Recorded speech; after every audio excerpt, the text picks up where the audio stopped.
3, 4. Bismillahirrahmanirrahim. Assalamualaikum warahmatullahi wabarakatuh. Waalaikumsalam warahmatullahi wabarakatuh. Alhamdulillah wa syukurillah wa la haula wa la quwata illa billah. Asyhadu an la ilaha illallah, asyhadu anna Muhammadar Rasulullah. Allahumma shalli ala sayyidina Muhammad wa ala ali sayyidina Muhammad. Anak-anak yang dirahmati Allah, hari ini kita kembali akan belajar analisis gravimetri. Apa kabarnya? Sehat, alhamdulillah. Alhamdulillah ya. Hari ini anak-anak tetap semangat. Mudah-mudahan walaupun kita kemarin habis libur ya, hari ini kita kembali belajar di analisis gravimetri. Baik, sama-sama lihat ke depan ya. Nanti Bapak jelaskan dulu bagaimana langkah-langkah kerjanya atau prosedur untuk melakukan analisa Fe dalam ferroamonium sulfat. Oke, lihat semua ya ke depan ya.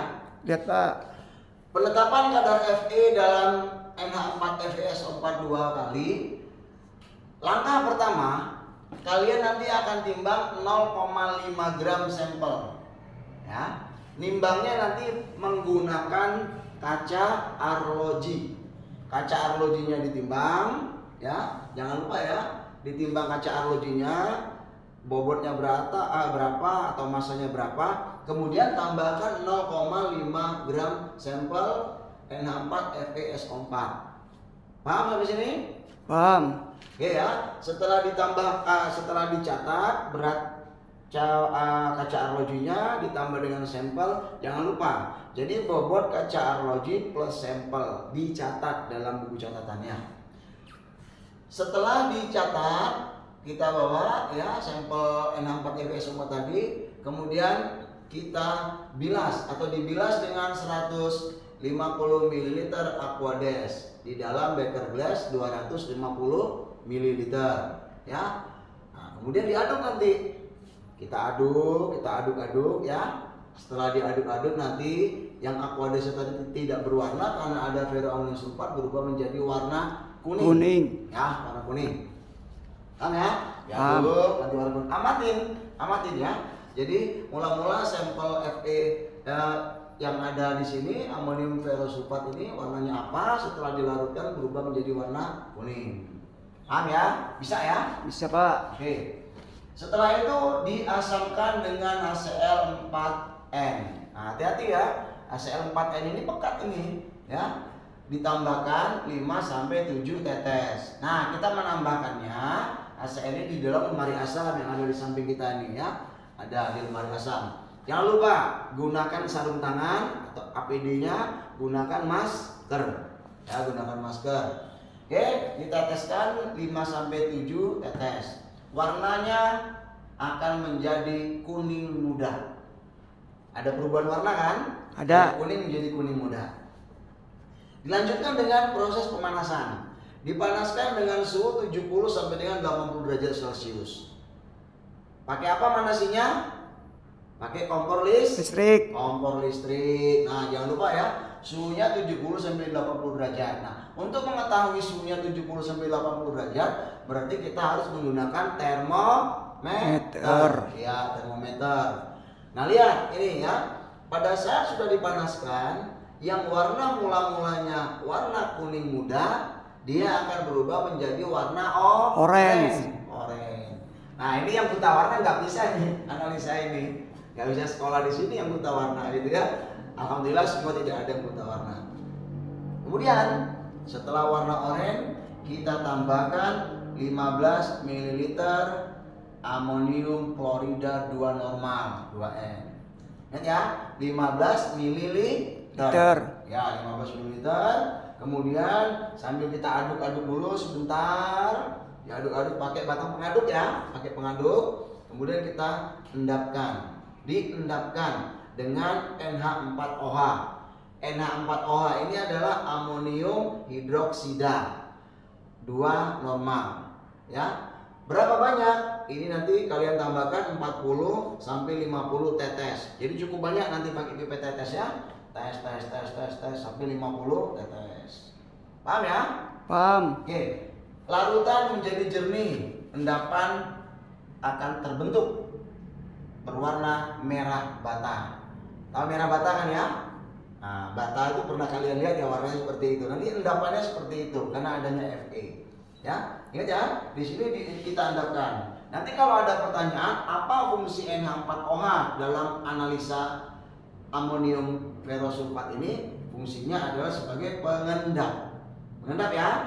Oke, nah setelah diendapkan, kita uji dengan kertas lakmus. Kita uji dengan kertas lakmus. Tahu kertas lakmus ya? Nah, yang lembaran-lembaran itu ya, yang warna ada yang merah, ada yang biru. Kita celupkan, kemudian kita amati apakah larutan ini asam atau basa. Oke. Kemudian diendap tuangkan, tuangkan dengan aquades panas minimal 3 kali. Caranya begini. Tambahkan aquades panas ya ke dalam larutan ini tadi, diaduk-aduk ya, kemudian diendapkan dulu. Setelah diendapkan, di atas akan terlihat tuh ya, larutannya tidak berwarna, yang di bawahnya ada endapannya. Kemudian kita saring dengan kertas saring. Setelah disaring sampai 3 kali dengan aquades panas, kita cek ya. Ini kertas saringnya Workman nomor 40. Jadi dilipat kertas saringnya, kita taruh di corong, kemudian endapannya tadi kita tuangkan. Ingat, waktu menuangkan ini nggak boleh endapannya ngikut dulu ya, cairan yang di atasnya dulu. Nah setelah itu nanti baru yang terakhir, baru endapannya kita masukkan semua. Setelah diendapkan, kita uji sulfat ya, dan uji klor. Apakah larutan ini akan bebas sulfat atau tidak? Caranya uji sulfat seperti ini. Pertama, kita siapkan 3 buah tabung reaksi. Nah ingat ya, tabung reaksi 3 ya. Tabung reaksi ada 3. Tabung reaksi pertama diisi 1 ruas jari. Nah jadi kalau jarinya seperti ini ya 1 ruas jari atau seperti ini.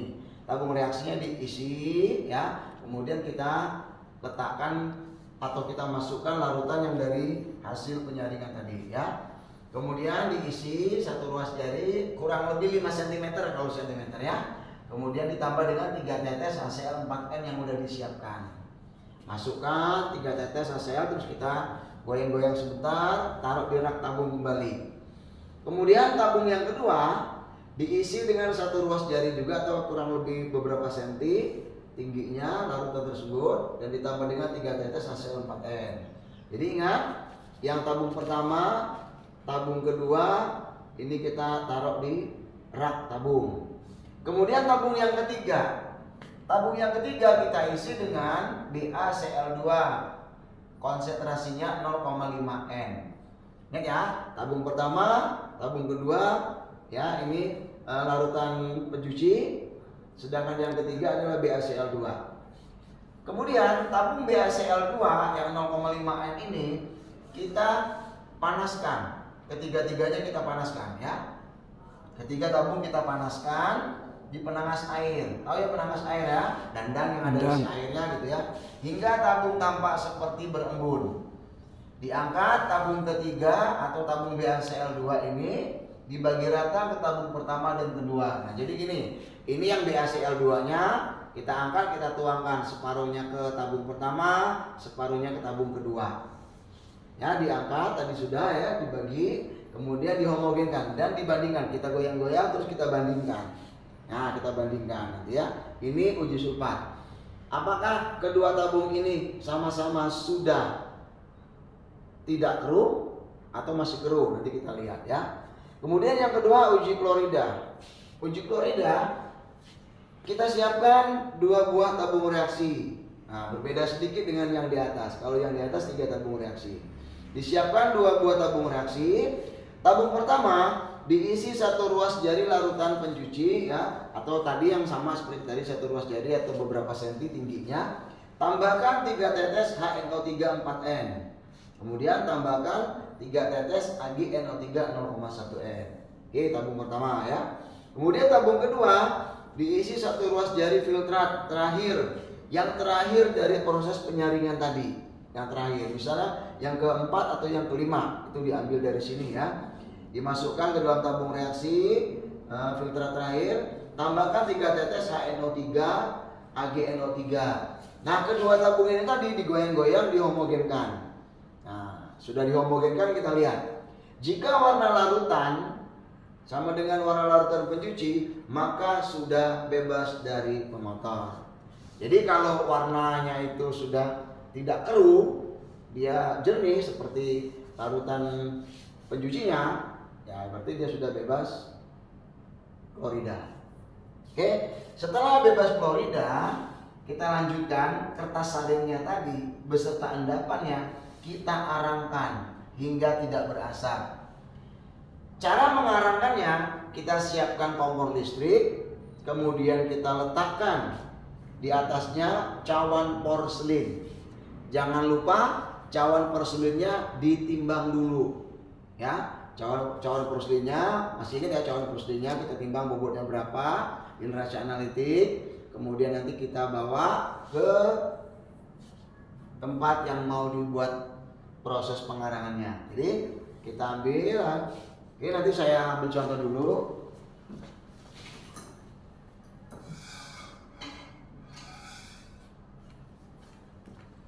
Oke, nah seperti ini ya. Seperti ini cawan porselinnya nanti kita taruh di sini untuk proses pengarangannya. Kita taruh di sini, kita ambil yang dari desikator nanti ya.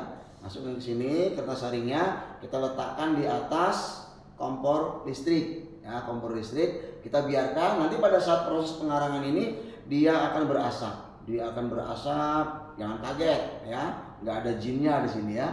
Dia berasap. Nah, setelah asapnya ini hilang, baru nanti cawan porselin ini kita masukkan ke dalam furnace, ya. Nah, lihat di sini ya. Kita kemudian dimasukkan ke dalam furnace. 30 menit pertama suhunya 800 derajat Celcius. Ingat, 800 derajat Celcius. Panas banget, panas bener ini. Kalau tangan kita masuk gosong nanti ya. Makanya pakai sarung tangan kain yang tebal nanti ya. Dimasukkan ke dalam furnace selama 30 menit dengan suhu 800 derajat Celcius. Kemudian kita diamkan di luar. Jadi misalnya ini ada furnace, kita buka, setelah 30 menit kita keluarkan dulu, diamkan di luar selama 5 menit. Diamkannya ini juga harus di atas kawat kasa ya, yang ada kasanya. Jangan taruh langsung ke dalam desikator, nanti desikatornya pecah ya. Diamkan dulu di luar. Kemudian setelah 5 menit kita masukkan ke dalam desikator. Nah, dalam desikator kurang lebih 10 menit. Nah, kalau sudah 10 menit udah dingin ya, baru kita angkat dari desikator, kita keluarkan, kita timbang kembali ke neraca analitik. Ingat ya, neraca analitiknya jangan pindah-pindah. Kalau yang nomor 1, nomor 3, nomor 3. Oke, sudah kita timbang, ini proses pengabuan pertama. Kita lanjut. Kita masukkan ke dalam furnace yang kedua kalinya. Tapi yang kedua enggak 30 menit, yang kedua cukup 15 menit. Suhunya sama 800 derajat Celcius ya. Masukkan ke dalam ini, setelah 15 menit kita keluarkan. Kita keluarkan sebentar di atas kawat kasa, kemudian masukkan lagi ke dalam desikator. Kemudian kita timbang lagi pakai neraca analitik. Ternyata belum konstan, masukkan lagi ke dalam furnace yang ketiga. Yang ketiga kalinya kita keluarkan lagi kalau sudah 15 menit. Kemudian didinginkan, setelah dingin baru kita timbang kembali. Nah, apabila sudah diulang selama 3 kali ternyata bobotnya konstan, penimbangan nggak perlu dilakukan yang keempat ya. Jadi bobotnya konstan. Setelah bobotnya konstan baru kita lakukan proses perhitungan. Oke, saya taruh dulu ini ya.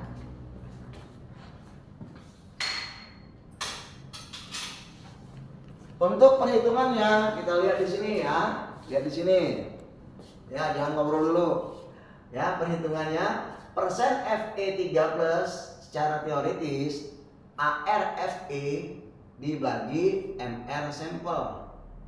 Ya, ARFE dibagi MR sampel kali 100%. Ya, Fe3+ percobaan 2 ARFE dibagi MR abu dikali massa abu dibagi massa sampel kali 100%. Kemudian persen errornya seperti ini. Persen teori yang didapat dari atas dikurang persen percobaan dibagi persen teori dikali 100%. Ini yang kita analisa hari ini ya, pertemuan kita yang ketiga ya, ketiga kalinya ini pakai ferroamonium sulfat. Nah, ini reaksi yang terbentuk. Nah, ini sudah kita tuliskan ya. Harusnya kalian yang menulis sendiri ini ya. Nah, ini reaksi yang terbentuk. Jangan lupa nanti di dalam laporannya reaksi ini kalian tuliskan. Dan kalian nanti presentasikan setelah pertemuan berikutnya hasil analisa hari ini. Oke, masih ingat ya? AR-nya Fe berapa? Kemudian ini MR abunya berapa?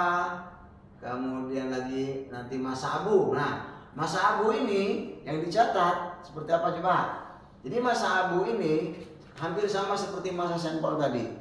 Kalau massa sampel itu bobot kaca arloji plus bobot sampel dikurang bobot kaca arloji kosong. Ya, ini massa sampel. Kalau massa abu bobot cawan porselin plus abu dikurang bobot cawan porselin kosong. Itulah massa abu. Nah, nanti akan ketemu. Nah, berapa persen teoritisnya, berapa persen errornya nanti akan kalian lihat di buku penuntun praktikumnya atau panduan praktikumnya ataupun modulnya. Nah, seperti ini ya. Jadi kurang lebih hari ini praktikum kita di laboratorium analisis gravimetri. Mudah-mudahan kalian semua dapat melaksanakan proses ini, dan proses ini akan memakan waktu kurang lebih 8 jam. Ya, kurang lebih 8 jam. Nanti prosesnya pada saat kalian sudah sampai di sini, proses pengarangan ini biasanya menjelang waktu zuhur, nanti kalian jangan lupa istirahat dan sholat zuhur dulu. Ya, Bapak nggak izinkan masuk lagi kalau anak-anak ada yang nggak sholat zuhur ya. Masuk ya setelah sholat zuhur dan makan siang. Setelah itu dilanjutkan lagi dengan proses pengabuan. Setelah pengabuan dilanjutkan dengan proses perhitungan. Buat laporan selesai, insya Allah kita habis sholat asar kita selesai ya. Kita pulang dan sampai rumah nanti baru kita belajar pelajaran yang lainnya. Oke, paham sampai sini? Paham, Pak. Oke ya, supaya nanti tidak berlama-lama karena waktu kita panjang analisa ini, nanti kalian langsung dengan kelompok kerja kalian masing-masing, kelompok 1 sampai kelompok 6 ya. Kelompok 1, 2, 3, 4, 5, 6 nanti bisa juga bergabung. Kalau alatnya cuma 1 atau 2 atau 3 dia bisa sama-sama nanti ya dengan kelompok-kelompoknya. Dan jangan lupa pada saat nanti kalian praktikum ini tolong diperhatikan betul penggunaan peralatannya. Kalau harus pakai sarung tangan, harus pakai sarung tangan. Kita sudah produksi sarung tangan sendiri ya. Jadi jangan sampai kalian nggak pakai sarung tangan. Masker jangan lupa nanti. Kalau sekarang kita belum mulai ya, karena ada bahan-bahan kimia yang nanti harus kita waspadai. Jangan sampai terhirup langsung oleh hidung kita atau penciuman kita. Oke ya, jangan lupa nanti di situ ada alat-alatnya, ada neraca analitiknya, ada desikatornya, ada furnisnya juga di sini. Oke, cukup paham? Cukup, Pak. Paham, Pak. Oke, kalau gitu sama-sama kita praktek. Nanti setiap kelompok kembali ke meja kerja masing-masing. Untuk itu penjelasan dari saya cukup ya. Nanti kalau kurang paham kita diskusi sambil kita praktikum ya. Iya, Karena Pak. kita butuh waktu yang panjang, nanti kita sama-sama aja diskusi. Terima kasih atas segala perhatiannya. Bila taufiq wal hidayah. Assalamualaikum warahmatullahi wabarakatuh. Waalaikumsalam warahmatullahi wabarakatuh.